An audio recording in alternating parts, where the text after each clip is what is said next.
Hallo meine lieben Freunde, was geht, was muss, guten Abend, guten Tag. Es ist dein Lieblings-YouTuber James Bray und ich reagiere heute auf the animated history of Deutschland, part 1.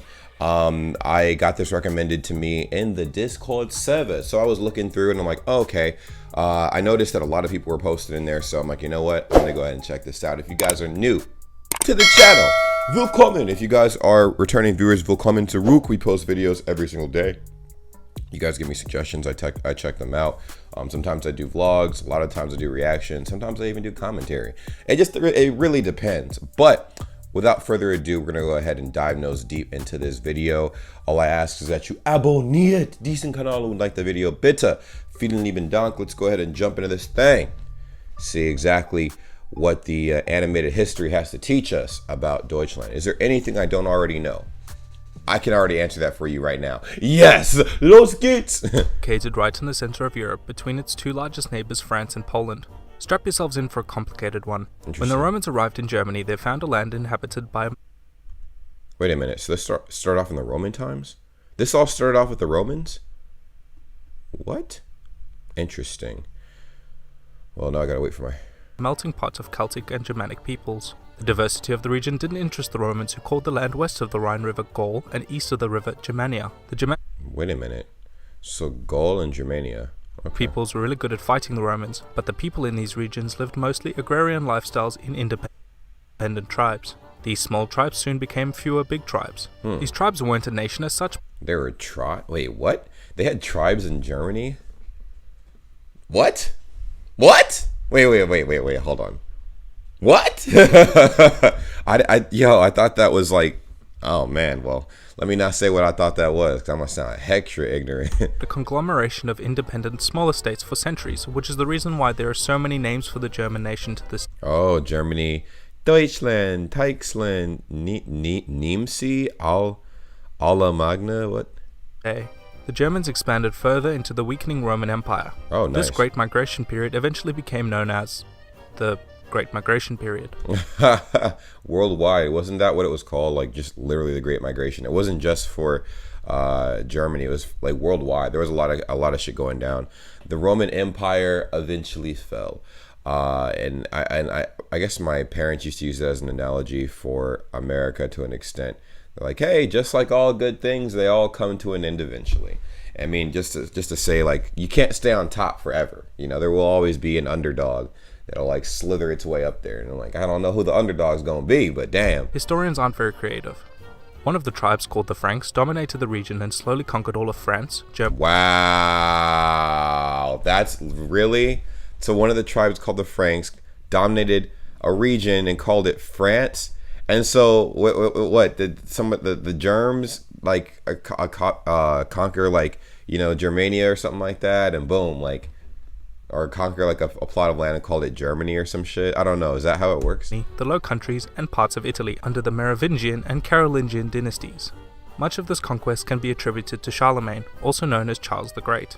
Charlemagne's empire became the foundation of the Holy Roman Empire, the symbolic successor to the actual Roman Empire. The empire was split into three kingdoms: East, West, and Middle Francia. East Francia eventually came under the control of Otto of Saxony, who married into the Italian kingdom, leading the Pope to revive the Holy Roman Empire. Establishment of the state became one of the many precursors for the division of the Catholic and Orthodox Church. Damn, holy shit, this is a lot, man. This is pretty deep. Like, what the fuck? This is insane, but it makes a lot of sense. It definitely makes a lot of sense. It's just crazy how much happened in that period of time. I mean, like, and obviously that's a long period of time to cover, but it's crazy to see how what we have right now has become what it is today, through a lot of bloodshed, sweat, and tears. And this is not, like I said, this is not just one particular country. It's all countries have like gone through their own extensive timeline to get to where they are right now. So I think this is very impressive. Latter of which was still firmly controlled by the Eastern Roman Byzantines. From the 11th to the 13th century, the Holy Roman Empire was a key nation in the Crusades, which began as military expeditions to the Holy Land against the growing Seljuk Turk Empire. Oh my god. Oh, the Turk Empire. So was that the Ottoman Empire? Was it the Ottoman Empire? Because it wasn't the Ottoman Empire like Turkish people and stuff? I mean, I don't know my history very well at all. Like it's rusty. In fact, I have not been in school for like at least 6 years. So your boy is extra dumb. 30, the German Teutonic Order of Knights annexed an area called Prussia in an attempt to eliminate the remnant pagans from Europe. Around the same time, German towns and villages were being settled in areas outside the empire into Poland and Hungary, leading to areas of high diversity and ethnic ambiguity. The best way to describe the Holy Roman Empire for the next few centuries is a very loosely united monarchy, with many smaller kingdoms and duchies with varying degrees of power and autonomy. The German lawyer Martin Luther began a period of change in the Catholic Church, which Jesus, this is a lot of information to digest, man. This guy's talking like in a million miles per minute. I'm trying to process the first few things he said. I'm like, bro, oh my God. So they're at one point, if we go back really quick, right? Because this is what I don't understand. If you guys understand this, please explain it. What the heck? He said the United Holy Roman Empire or something like that. What? Described the Holy Roman Empire for the next few centuries. Hold on, let's go ahead and back this up. Pagans from Europe. Around the same time, German towns and villages were being settled in areas outside the empire into Poland and Hungary, leading to areas of high diversity and ethnic ambiguity. The best way to describe the Holy Roman Empire for the next few centuries is a very loosely united monarchy. Okay, a loosely united monarchy. So in a monarchy, obviously you have like the king, queen, So there was ultimately, one set of rulers over this entire like little kingdom, united as kingdom. So it's pretty cool. Many smaller kingdoms and duchies with varying degrees of power and autonomy. The German lawyer Martin Luther began a period of change in the Catholic Church, which became known as the Protestant Reformation, making Germany a key focus in the splitting of the church for a second time. Two kingdoms in the empire rose to dominate the rest: Habsburg Austria in the south and Brandenburg Prussia in the north. Brandenburg Prussia. So it's weird. You have Prussia, Borussia, and Russia. You know what I'm saying? That's Two crazy. kingdoms became intense rivals, fighting wars and annexing large amounts of territory outside the empire. Both kingdoms fared very badly during the Napoleonic Wars, and the Holy Roman Empire was officially abolished. If I'm being real with you, bro, I didn't even know the Napoleonic Wars were even a thing. Didn't even know. Don't know what the premise or the basis of that was at all. But I know it's obviously very impactful. Wow, so this was still forming even in 1804? Like, Germany wasn't established? Like, so Germany's a fresh country. It's a fresh country. I mean, basically, I'm willing to bet that it didn't really get fully established until halfway through the 18th century or the 19th century, right? 19th century? French Empire, who came to influence much of Western Europe. The French Revolution began a decades-long rise in nationalism in Germany, and many of the never mind. So it was already Germany at that point. It was already Germany, but it was just going through some things. people sought to unify into a single nation. By 1866, Prussia had become the dominant power after the 7-week war against Austria and set up the Northern Germanic Confederation in the following year, notably excluding. I guess 7-week war sounds a lot more impressive than month and a half. The month and a half war, but even month and a half, it's like it's a pretty decent amount of time to be warring with some people, but that's crazy. Their Austrian rivals. This became the German Empire just 4 years later, the first modern German nation-state. Jesus. Germany was propelled to superpower status and even became involved in overseas colonization. Wow. Tensions were high in Europe, and many distrusted the new powerful nation that had just appeared. This led to so many alliances in Europe since nobody trusted anybody anymore, and each nation had to pick a side in case war broke out.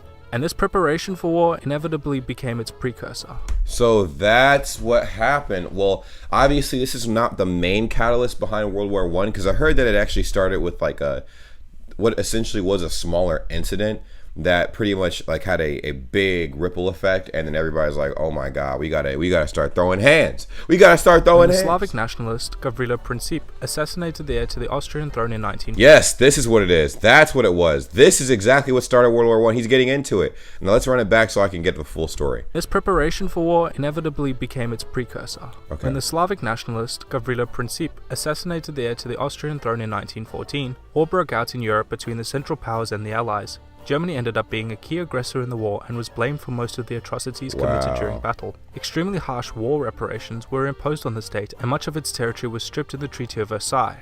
Damn, I heard about this. The Versailles Treaty crippled the German economy, and angst against the Allied powers led to the rise of National Socialism, with Adolf Hitler one of its main. Wow, so this literally daisy-chained into World War II. What? Yo, that's crazy. Because I was wondering, I'm like, yo, like I knew like how World War II basically started, because it started off with Germany being in a really bad economic situation. And I'm like, I never ever asked how they got there in the first place, but that was literally a direct result from World War I.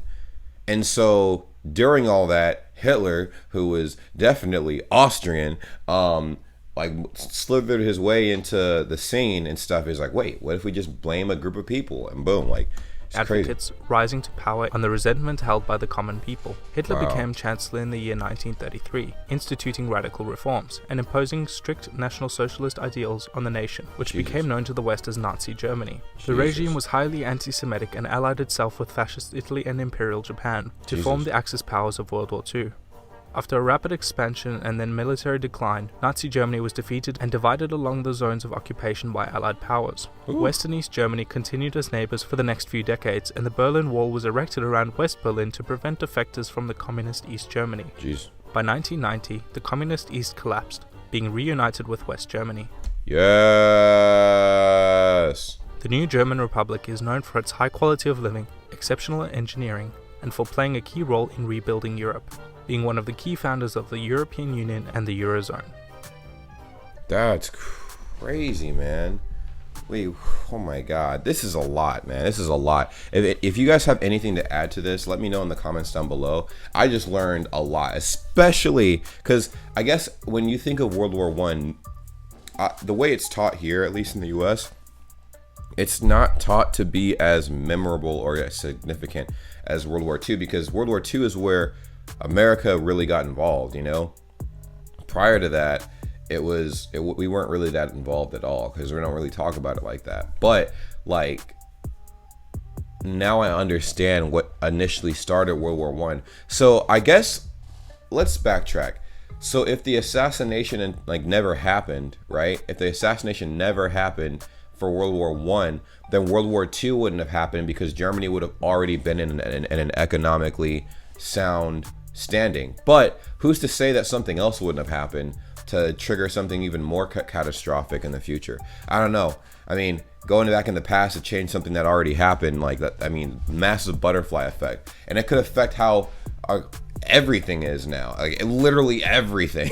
Like, because if that never happened, then maybe Japan would have acted on its own with the whole, like, whatever, the Pearl Harbor attack. And so I don't know, man. I'm getting into some crazy conspiracy theories, but you guys let me know what you think in the comments down below. Like, comment, subscribe, turn your post notifications. Go subscribe to Sui Bina.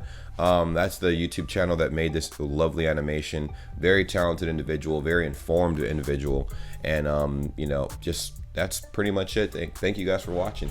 Bishop Leute, ciao. Hey, what's up? Did you guys subscribe to the channel? Did you subscribe to the channel? Well, if you haven't, make sure you do that. Also, we do have a Discord. The Discord link is always going to be in the description down below on any of my videos, and it's dope. What we do on Discord is pretty simple. A lot of you guys I'm collecting you guys from a bunch of different countries, a bunch of different places, and you guys want to teach me a whole bunch of stuff. You guys can join the Discord and teach me anything. You can send me any kind of messages and stuff. You can actually post memes. You could participate in the community and just make friends. Just go ahead and join the Discord and see what kind of situation you're getting into for yourself. Also, there's gonna be some giveaways in the future. There's gonna be some giveaways, but to create some incentive for that, I need you guys to follow me on Instagram. Are you guys following me on Instagram? You know what my Instagram looks like? You probably don't know what my Instagram name is. It's right there. Just go ahead and check it out. Check it out. Check it out. It's dope. Just follow me on Instagram. I do live streams every day. I try to, you know, engage with you guys in every way possible. I know not a lot of creators are very engaging with their fan base. I try to be engaging. So just go ahead and check it out. There's no harm, no foul. Follow me on Twitter too. I honestly am trying to grow my Twitter, but I don't really post that often on there. But when I do, you guys will be the first to see whatever post those will be. You know what I'm saying? Now, if you guys want shout outs or whatever, I don't know, we have a lot of upcoming independent artists that have been hitting me up as of late. I might create a series where I favor my international independent artists and stuff, and I might promote you guys for free, but it might just be 1 or 2 a week, you know, and you guys can give me some feedback on that. But all to say, follow me on my social medias. All right, if you guys aren't doing that already, you need to do that, because that's a pretty big deal. I'll see you guys later, but enjoy the content I create. It's gonna be random reaction videos, a lot of everything, reaction videos, vlogs, challenges, cooking videos, gaming videos, anything you guys suggest when you join my Discord or message me on Instagram. But I'll see you guys soon. Take care. Follow me. Peace.